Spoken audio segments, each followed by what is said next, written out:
अस्सलामुअलैकुम दोस्तों, कैसे हो? उम्मीद है कि सब खैरियत से होंगे। अल्लाह ताला आपको ऐसे ही खुश रखे। तो दोस्तों, कुछ दिनों से मैं वीडियो नहीं बना पा रहा हूँ, थोड़ा सा टाइम नहीं मिल रहा, इसलिए आज थोड़ा सा टाइम मिला तो आज सोचा कि आज वीडियो बना लूँ। तो चलिए आज सूरा तकबीर को तिलावत करेंगे। तो चलिए शुरू करते हैं। शुरू करने से पहले मेरे चैनल को आप सब्सक्राइब कर लीजिए, बेल आइकन को ऑल प्रेस कर दीजिए और वीडियो को अच्छा लगे तो वीडियो को एक लाइक कर दीजिए। चलिए शुरू करते हैं। أعوذ بالله من الشيطان الرجيم. بسم الله الرحمن الرحيم.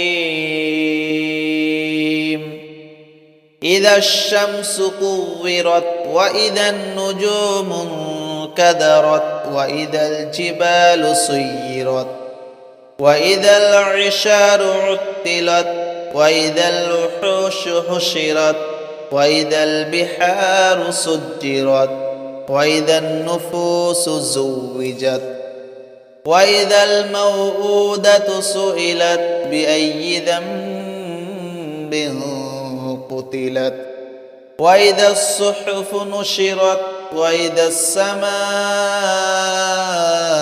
كشطت وإذا الجحيم سعرت وإذا الجنة أزلفت علمت نفس ما أحضرت فلا أقسم بالخنس الجوار الكنس والليل إذا عسعس والصبح إذا تنفس إنه لقول رسول كريم ذي قوة عند ذي العرش مكين مطاع ثم أمين وما صاحبكم بمجنون ولقد رآه بالأفق المبين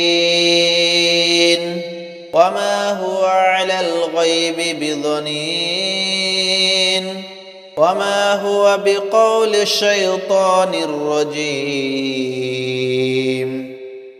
فأين تذهبون إن هو إلا ذكر للعالمين لمن شاء منكم أن يستقيم وما تشاءون إلا أن يشاء